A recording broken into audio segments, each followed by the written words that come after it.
Vamos a hablar sobre algunos asuntos jurídicos que tienen que ver con este caso que ya tiene tantos nombres que a su vez no tiene ninguno. Audios, Hermosilla, WhatsApp, Chadwick, en fin, bueno. Lo importante es que vamos a tratar de cubrir todo esto, insisto, en la arista jurídica, y para eso queremos saludar a esta hora de la mañana al abogado y académico de la Universidad Diego Portales, Cristian Riego. Cristian, como siempre, muchas gracias por tu gentileza por poder conversar sobre estos temas. Buenos días, gracias por ustedes. Sí, bueno, quería partir por esto, Cristian, que era una prevención que yo daba más temprano. En principio, parece bien que haya en el Congreso Nacional una proliferación de anuncios de acusaciones constitucionales y 6 ministros que han infringido la norma y ameritan tal sanción, bueno, que se haga, ¿no? Pero también por el otro lado uno empieza a entrever que podría empezar a darse una situación donde se argumentaría algo así como, ya, yo quiero sacar estos dos y tú estos dos, entonces negociemos, y eventualmente eso podría traducirse en que finalmente en vez de caer todos los que tengan que caer, caigan menos o no caiga ninguno, no sé. Te quería preguntar sobre esto que en principio es jurídico, pero tiene que ver con esta manera en que el sistema político procesa este tipo de situaciones.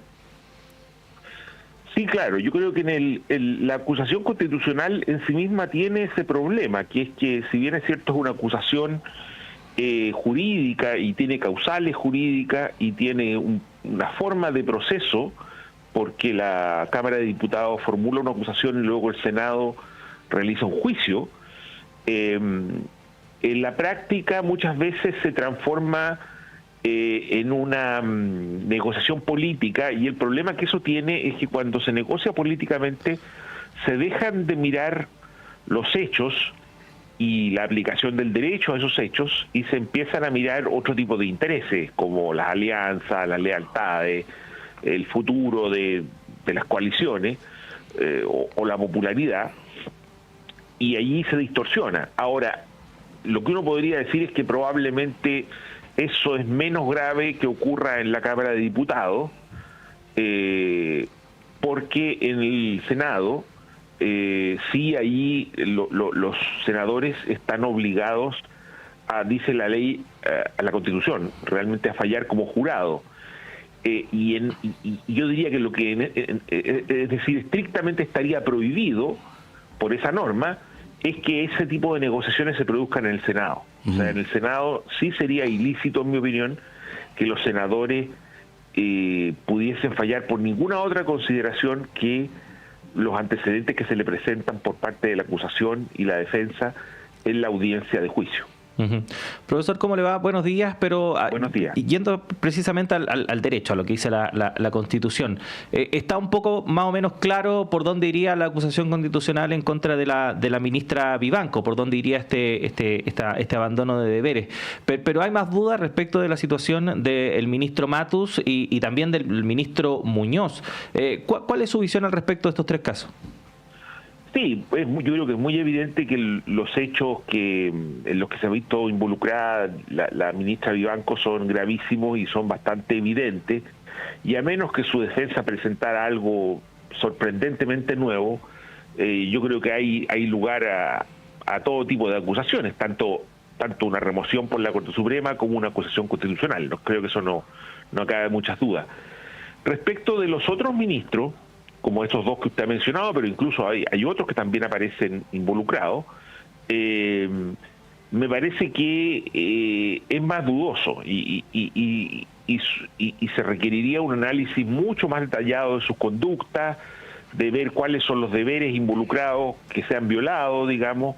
Hay aspectos que yo no conozco tampoco tan en detalle. Por ejemplo, sabemos que la hija del ministro Muñoz realizó algunas conductas que en mi opinión son muy inapropiadas y que han sido bastante impunes, digamos, pero no sé cuánta prueba, no digo que no, sino que yo no sé cuánta prueba hay de que el ministro Muñoz la ha protegido activamente, porque no se trata de jugar a la hija, se trata de jugar al ministro.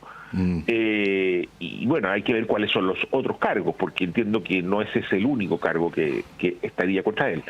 En el caso del ministro Matus, digamos, tampoco queda demasiado claro hasta qué punto las acusaciones se refieren a la etapa previa a ser ministro, que aunque pueda ser muy criticable y quitarle quizás credibilidad, no creo yo que pueda ser objeto de la acusación constitucional. Uno podría decir, mire, no me gusta este ministro, me parece que lo que hizo no corresponde, incluso mintió respecto de sus actividades para llegar a ser ministro, pero no creo que la acusación pueda basarse en eso, porque la acusación tiene que ver con el desempeño de su labor de ministro. Entonces, me parece que hay muchas más dudas, pero bueno, veremos cuál es el contenido de las acusaciones, cuál es la información que se presenta, el modo en que se presenta, a ver si es que tienen algún fundamento. Sí, por eso son buenas las precisiones jurídicas, Cristian, porque cuando estamos en un clima de percepción de impunidad y por lo tanto en un espíritu de que caiga quien caiga, muchas veces ese clima de opinión se aprovecha para meter más personas al saco con el propósito de que las que están más directamente involucradas queden un poco diluidas, ¿no? Así es, claro. Sí, es un riesgo. Sí, en esa misma línea, y yendo, ya vamos a volver al tema específico del caso Audios, en fin, pero yendo al tema de la reforma al sistema de nombramientos, porque una de las cosas que hemos tratado de decir con ustedes los expertos es que no hay sistemas perfectos y no hay que partir por el supuesto de que el solo reemplazo va a mejorar las cosas. Bueno, uno de los problemas que uno ve en el actual sistema de nombramientos es que tiene en principio, buen propósito de promover el pluralismo de miradas al interior de la Corte, es que sectores políticos terminan pensando que hay ministros que son suyos y otros que son de los otros, ¿no? ¿Cómo ves esa percepción que de alguna manera incide en lo que estamos conversando ahora respecto a qué diputado acusa a quién, para efectos de una reforma al sistema de nombramientos que pudiera al menos atenuar o ver algún modo de que no operara del modo en que tácitamente está operando ahora? Sí, yo creo que es importante entender bien lo que está pasando, porque lo que yo creo que está pasando, mi interpretación, es que aquí en realidad no es tanto una cuestión política la que está jugando. Los políticos creen que ellos manipulan esto políticamente, pero lo que a mí me parece evidente es que lo que aquí está imperando más bien son intereses particulares, intereses profesionales, intereses personales, influencia de abogados que lo que buscan son satisfacer a sus clientes por razones económicas, digamos, que muchas veces se disfrazan de política. Entonces, cuando los senadores, por ejemplo, cuotean a los jueces, en realidad lo hacen bastante engañados, porque los que quieren ser nombrados van a simular, digamos, van a declarar adhesiones políticas que en realidad a lo mejor no tienen. Yo he visto personalmente cómo jueces son vendidos a los políticos como de izquierda y de derecha al mismo tiempo, digamos, ¿cierto? A algunos parlamentarios se les vende una versión, a otros se les vende otra. Entonces yo creo que aquí el problema no es tanto ese estrictamente, sino que al no haber un análisis detallado, particularizado de la trayectoria, de los méritos de los jueces, sino que en algunos casos es por política, en otros casos es por amistad, en otros casos es porque le debe un favor a alguien. En la práctica permitimos entrar a personas que no tienen los méritos o la idoneidad ética que se requeriría, el espíritu de servicio público, que son las cosas que realmente debieran evaluarse.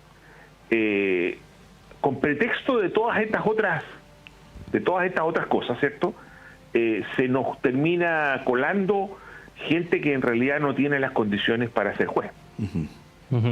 Y en ese sentido, profesor, ¿cómo poder hacer este cambio? Porque efectivamente es complejo en el sentido de que si lo revisamos en el papel o por lo menos en su espíritu, el actual sistema que tenemos, uno podría decir que es adecuado, involucra a todos los poderes del Estado, hay una serie de pasos que las personas que quieren postular tienen que cumplir y una serie de cortafuegos que a su vez tienen que ir superando, pero como usted mencionaba, si hablamos en el terreno de las ambiciones personales, en fin, de no tener o de no tomar el peso de la responsabilidad que conlleva asumir un cargo, como en este caso puede ser ministro de la Corte Suprema, ya entrar o por lo menos normar lo que puede ser una actitud individual es muy complejo, sobre todo cuando estamos hablando de prácticas que al parecer tampoco son recientes, son por lo menos por cómo hablaban Hermosilla y la ministra Vivanco entre ellos, daba la impresión de que estábamos hablando de ciertos comportamientos adquiridos por parte de algunas personas para poder llegar a estos cargos. Y lo que es peor, después retribuir esos favores. ¿Qué se puede hacer en ese sentido? A ver, yo pienso que aquí lo fundamental no es tanto preocuparse de quién va a nombrar. A mí me parece que hay que sacar esto claramente de los tribunales. Puede haber alguna participación de jueces, pero no en el contexto de los tribunales. O sea, las Cortes de Apelación o Suprema no tienen por qué designar a nadie en cuanto tales. Pero más allá de eso, no es tan importante quién va a nombrar, si son representantes del Parlamento, de las Cortes, de la sociedad civil, todo eso me parece viable, sino poner mucha atención en el método. O sea, lo que aquí tiene que haber es un método estructurado de un concurso real, en el cual existan parámetros de evaluaciones, con miras a dar cuenta del mérito, ¿cierto? Que se definan con claridad cuáles son los criterios a evaluar, que existan metodologías, por ejemplo, para presentar la información, un currículum probablemente estandarizado, que existan instancias en las cuales los ministros, los funcionarios que deban realizar el nombramiento puedan tomar conocimiento de esa información, al mismo tiempo eventualmente entrevistar a la persona, que exista la posibilidad probablemente de impugnaciones, como existe en muchos otros países del mundo, de ciudadanos que pueden o apoyar o impugnar la postulación de alguien, con fundamento también, y que existan a su vez todo tipo de reglas sobre inhibiciones, por ejemplo, de aquellas personas que tienen compromisos, conocen al candidato o de alguna otra forma tienen algún vínculo con él para que no puedan participar en la designación. Es decir, estructurar un concurso propiamente tal. Lo que ocurre es que hoy día se dice que es un concurso, pero en realidad este concurso no tiene estructura, es totalmente informal. Si yo voy a concursar para juez hoy día, yo no sé cómo voy a dar a conocer mis antecedentes a los ministros o al gobierno, digamos, que van a conocerlo, ¿cierto? Y la Corte ha tratado de hacer algunos avances en eso, pero no han sido efectivos. O sea, tiene que existir un concurso estructurado, como existe en otras instancias, en las universidades, por ejemplo, o en las licitaciones, etcétera. Si eso no se da, a mí me parece que quien quiera que sea que vaya a designar, se va a reproducir este fenómeno de la negociación. O sea, lo importante aquí es dejar claro que los nombres de los ministros no se negocian, sino que se evalúan para buscar a los mejores candidatos. Y quien quiera que tenga ese deber, ¿cierto?, tiene que tenerlo muy presente y tiene que, digamos, estar rodeado de las condiciones que de algún modo lo obliguen a hacer esa tarea. Por cierto, cualquier sistema puede fallar y pueden haber personas que traten de penetrarlo y de meter el tráfico de influencia, eso siempre ocurre. Pero el problema es que hoy día ni siquiera podríamos decir con tanta claridad que ese tráfico de influencia es ilícito, porque no existen las normas. No existen normas, por ejemplo, que digan que los jueces no pueden recibir información informal, ¿cierto? Porque tampoco existe un canal formal de recepción de la información respecto a los... por lo tanto, a mí me parece que esto es, yo diría, incluso más importante que ver quién lo va a designar, es estructurar los concursos de un modo serio, profesional, como existen en otras áreas del Estado. Sí, Cristian, para finalizar, son muchas las preguntas, pero bueno, en honor al tiempo. ¿Cómo ves desde tu condición de académico en Derecho la situación de Andrés Chadwick? Y quiero hacer la pregunta siguiendo una línea de argumentación que aquí mismo en la radio hacía ayer el ministro Cordero. Decía, hay una dimensión jurídica o judicial que tiene que ver con si se cometió o no algún ilícito, y en esta parte del proceso, por cierto, con la presunción de inocencia, Pero hay otra dimensión que es política también y en donde se puede llegar a proceder de manera incorrecta sin que necesariamente sea ilegal, ¿no? Y que de esas cosas el sector al que el exministro pertenece se debería hacer cargo. ¿Qué decir desde el lugar donde estás tú? Mira, yo creo que este es un gran misterio todavía. O sea, hay un Andrés Chadwick que todos conocemos como figura pública y que tiene, yo diría, cierto prestigio, por lo menos de integridad, pensaría uno. Yo nunca le he conocido ningún digamos, vínculo con temas de corrupción. Pero existe un segundo Andrés Chadwick, que es el Andrés Chadwick que aparece en los dichos de Hermosilla. Uh-huh.